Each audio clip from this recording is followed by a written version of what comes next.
आप देख रहे हैं इंडिया न्यूज, सबसे पहले देश। आपके साथ मैं रचना बंसल। आंख कान खोल के में आपका बहुत स्वागत है।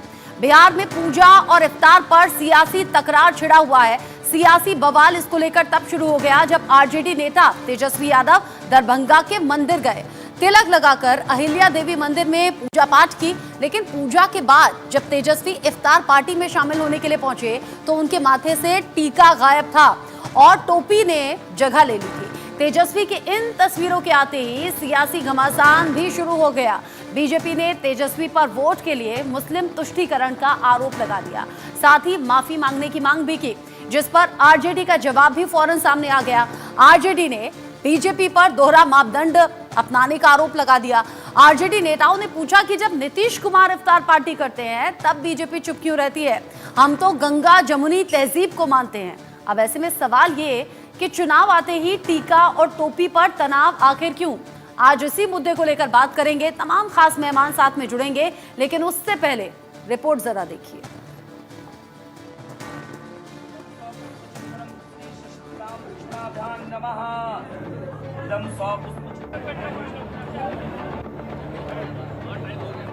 लालू के छोटे लाल यानी तेजस्वी यादव की इन दो तस्वीरों ने बिहार के सियासी गलियारे का तापमान चढ़ा दिया। तेजस्वी के टीका और टोपी की इन तस्वीरों ने सियासी तनाव बढ़ा दिया। चुनावी राज्य बिहार में सियासत तब शुरू हुई जब आरजेडी नेता तेजस्वी दरभंगा पहुंचे। पहले प्राचीन अहिल्या देवी मंदिर में गए, तिलक लगाकर विधि विधान से पूजा अर्चना की। इसके बाद सीधे इफ्तार पार्टी के लिए निकल लिए। लेकिन मंदिर में तेजस्वी यादव के माथे पर जो टीका लगा था वो इफ्तार पार्टी के समय गायब हो गया और उसकी जगह जालीदार टोपी ने ले ली। चुनावी मौसम में तेजस्वी की इन तस्वीरों को बीजेपी ने मुद्दा बना लिया। बीजेपी आरजेडी पर मुस्लिम तुष्टीकरण का आरोप मढ़ने लगी। जालीदार टोपी पहनकर वोट की रोटी सेकने का आरोप लगाने लगी। तेजस्वी यादव जी टीका लगा करके और टीका को मिटका करके टोपी पहन लिए। इससे साबित होता है कि ये न टोपी का है न टीका का है। ये परिवारवादी लोग हैं, वोट की राजनीति कर रहे हैं। ये वोट के लिए किसी भी धर्म और किसी भी पंथ को फॉर्डिज्म से ठगने का काम करते हैं। ये सारे लोग राष्ट्रीय प्रवृत्ति, जलादी संस्कृति और दलालों से भरा हुआ दल के लोग हैं। इनका काम है परिवारवाद को बढ़ावा देना, राजतंत्र को बढ़ावा देना।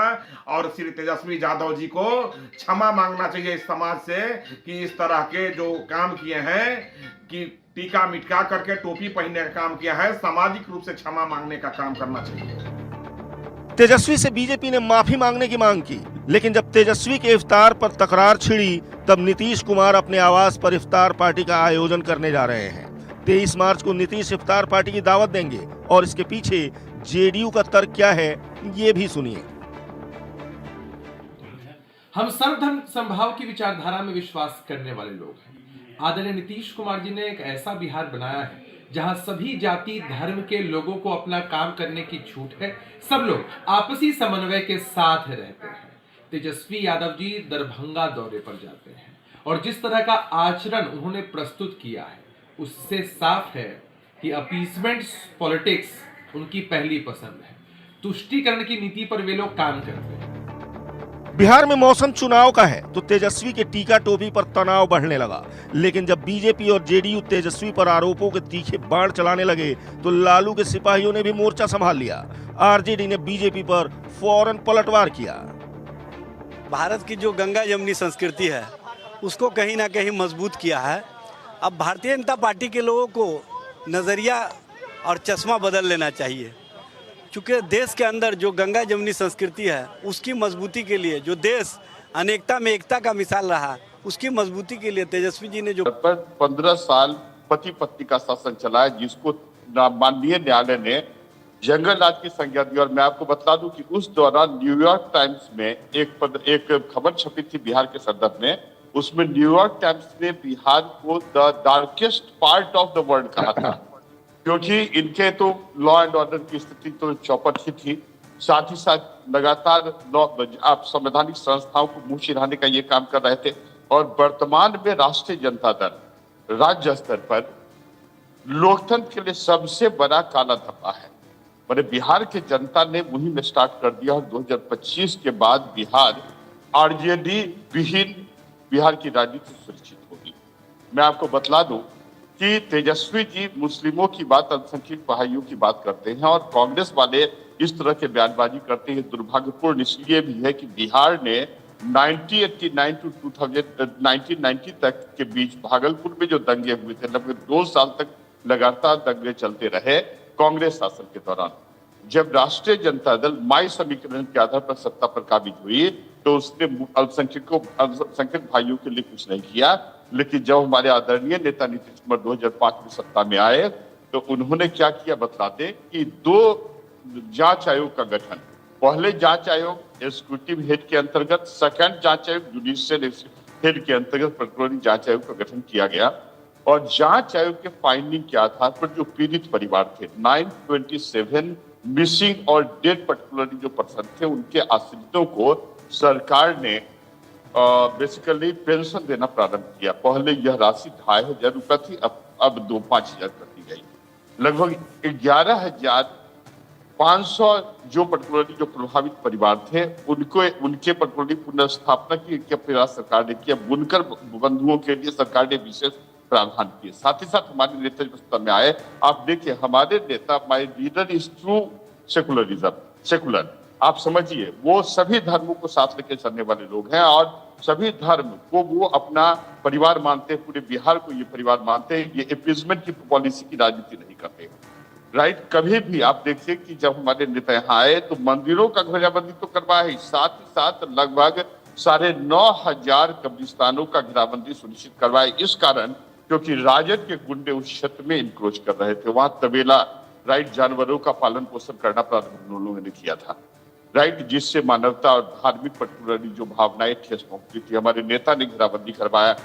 हमारे नेता ने प्रत्येक स्कूल में उर्दू की पढ़ाई के लिए शिक्षकों की नियुक्ति में प्राथमिकता दिया। तमिली मरकज की नियुक्ति लगभग 10,000 इस तरह के किए गए। आप समझिए कि बिहार में इंडिपेंडेंट रेगुलेटरी अथॉरिटी बनाए गए माइनॉरिटी के कल्याण वेलफेयर प्रोग्राम के इम्प्लीमेंटेशन के लिए, और जिला अल्पसंख्यक कल्याण पदाधिकारी, प्रखंड अल्पसंख्यक कल्याण पदाधिकारी की स्थापना अभी हाल में ही आप देखिए जो हज यात्री थे, राइट, उनके लिए पर्टिकुलरली करोड़ों का योगदान, राइट। पहले यह राशि बहुत नगण्य थी, सिर्फ ये लोग वोट जो काम किया वो आपने और आपको बतला दे बड़े तफसील से गिनवा दिया। परिमल जी, लेट मी कंप्लीट रचना जी, इनसे पूछो, ऐसे पूछो, मुझे ये बताइए ना, समाज को बांटा, क्या मंदिर में पूजा करने और इफ्तार पार्टी में नीतीश कुमार नहीं जाते क्या? संघार हुए थे, आपको याद है? मेरी बात 120 मेरी बात सुनिए परिमल जी, इफ्तार पार्टी में तो नीतीश कुमार भी जाते हैं।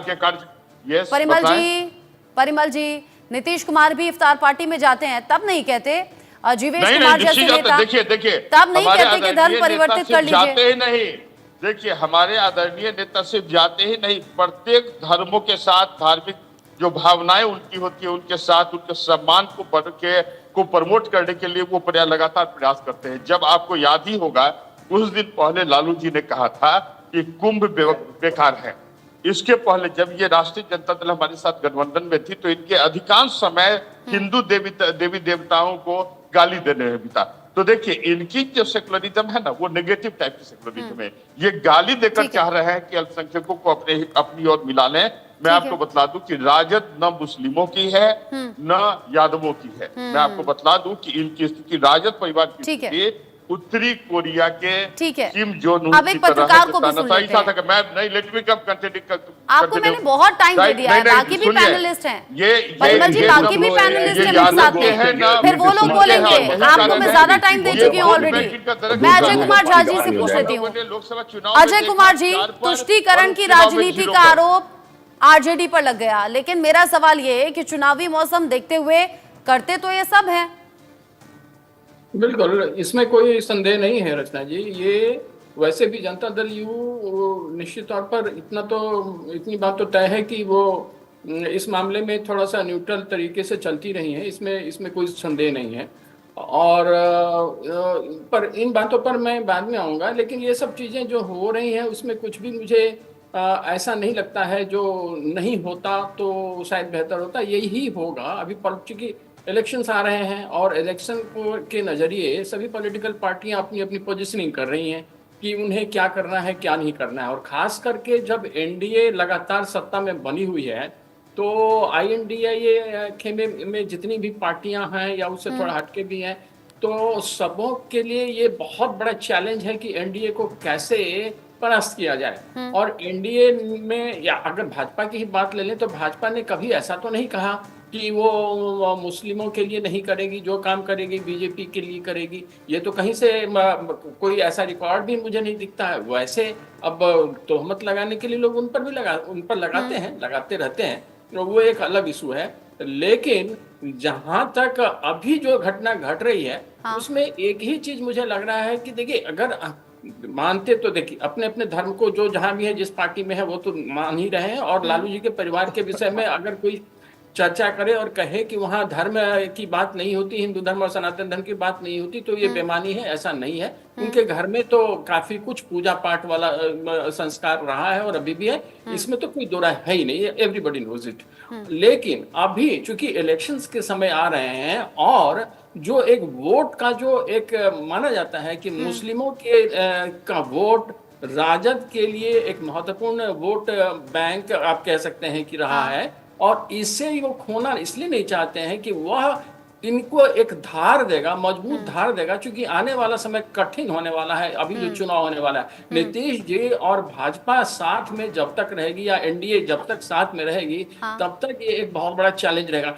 एक बात तो तय है कि नीतीश जी जिधर जाएंगे सरकार उधर ही बनी है, या फिर जिधर भी चले जाते हैं सरकार उधर ही बनती है। उसके कारण है वो, मैं इस पर तो मैंने भी कई बार चर्चा कर चुका हूँ कि वो उनके पास जो भी संख्या आती है वो इतना कंसिडरेबल संख्या और सिग्निफिकेंट होती है कि वो जिधर जाएंगे सरकार उधर बनेगी। तो निश्चित, और ऐसे में अगर ये कहा जाए कि नीतीश जी को पछाड़ा जा सकता है, तो यह भी एक चैलेंज है। और नीतीश जी इस तरह के चुनावी मौसम है, कभी भी कुछ भी हो जाता है। और आपने बिल्कुल ठीक कहा, जिधर वजन ज्यादा देखते हैं उस तरफ हो लेते हैं नीतीश कुमार, ये तो उनका अपना इतिहास कहता है। अब ये जो टोपी और टीके को लेकर सियासत हो रही है, अरुण कुमार यादव जी से मुझे पूछना चाहिए। अरुण कुमार यादव जी, आपकी पार्टी कहती है कि आपकी पार्टी सबके साथ में है, मान लिया आप हिंदू मुसलमान सभी के साथ में रहते हैं। अच्छा, अरुण कुमार जी अभी हैं नहीं, मुझे पीसीआर ने बताया है। मैं पूछ लेती हूँ ये सवाल जगदीश जी से, क्योंकि आप ही के सहयोगी हैं। जगदीश जी, अगर मंदिर जाना जरूरी था तो मंदिर इफ्तार पार्टी के बाद जाते तो शायद विवादों से बच जाते, या फिर क्या मंदिर जाने के लिए कोई खास टाइम या कोई खास पूजा थी क्या जो अवॉइड नहीं हो सकता था? बैठे बिठाए मुद्दा दे दिया आपने एनडीए को।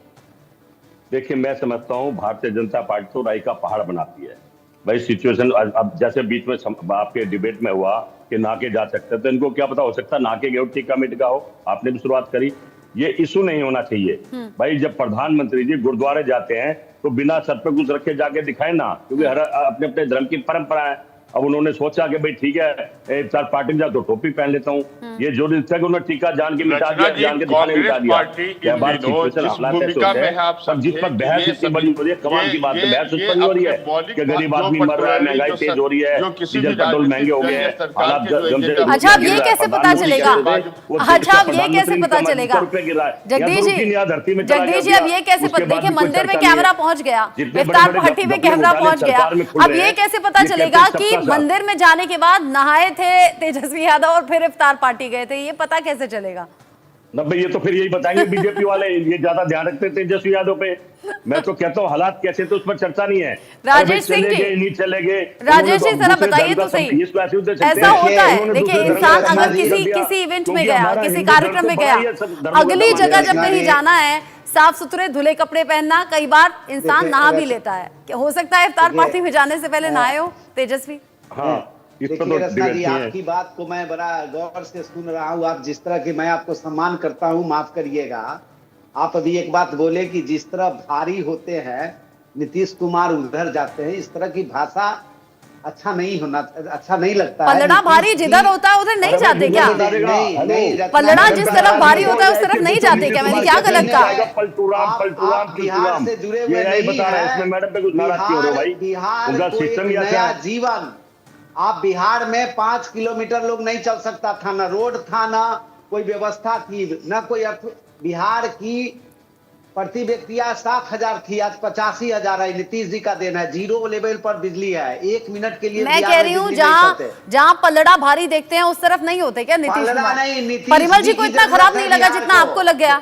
नहीं नहीं नीतीश जी की जरूरत बता दें कि इन दोस्त की बात सच मानेंगे, आप पे भरोसा नहीं करेंगे। देखिए रचना जी, देखिए एक बात मैं बता देता हूँ कि भारतीय जनता पार्टी और नीतीश जी का नेचुरल गठबंधन है। जहाँ नीतीश जी है वहाँ भारतीय जनता अरे पार्टी नेचुरल गठबंधन तब कहाँ चला गया था जब वो तेजस्वी और आरजेडी के साथ में हो गए थे? क्या बात कर रहे हैं? पार्टी नहीं है, परिवार की पार्टी है रचना जी। अरे इसी परिवार के साथ में चले गए थे नीतीश कुमार। और वो मुसलमान आज आपके साथ है वो बात अलग है, आज आपके साथ है बात अलग है, लेकिन कब कहाँ चले जाए वो कुछ नहीं पता।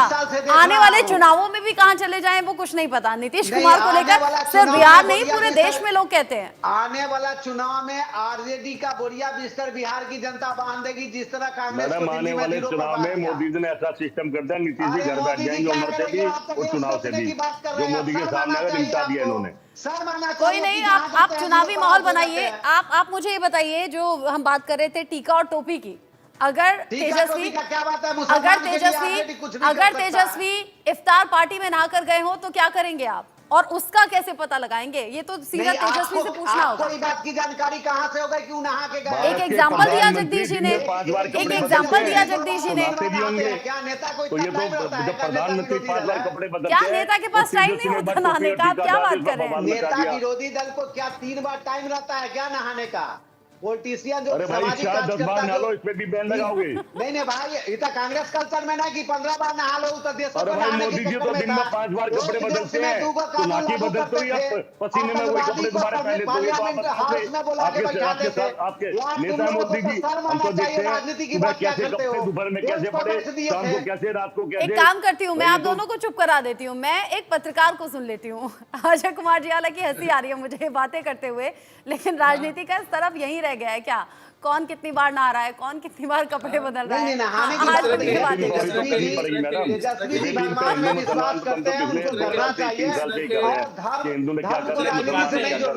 अजय जी बोल रहे हैं, अजय जी बोलेंगे, अजय जी बोलेंगे। एक वरिष्ठ पत्रकार को सुनिए भाई, मुझसे बहुत सीनियर है, बताइए अजय जी। कुछ इस तरह के कमेंट्स आ ही जाते हैं। पॉलिटिकल जब बिल्कुल कन्फ्लिक्ट चल रहा हो तो उसमें तरह तरह की बातें आती है, कभी छोटी बातें कभी बड़ी बातें, ये तो होता है। परंतु एक बात रचना जी मैं थोड़ा सा उसमें करेक्शन करना चाहूंगा कि नीतीश कुमार जी उधर नहीं जाते हैं जिधर उनकी सरकार बनती है, बल्कि नीतीश कुमार जी को लोग लाते हैं, क्योंकि जब उधर वो जिधर रहेंगे उधर सरकार बनेगी। तो ये बात तो बिल्कुल तय है, इसको तो लेकिन पाला बदलते हैं, ये भी सच है। ये सपना इस बार टूट जाएगा आपका भाई। वो साइड तो ऑब्वियसली चेंज होता है, वो जिधर जाते हैं सरकार उधर बनती है। तो अब चूंकि कारण ये है कि दोनों साइड, इधर बीजेपी और उधर राजद, इनकी संख्या इतनी होती है कि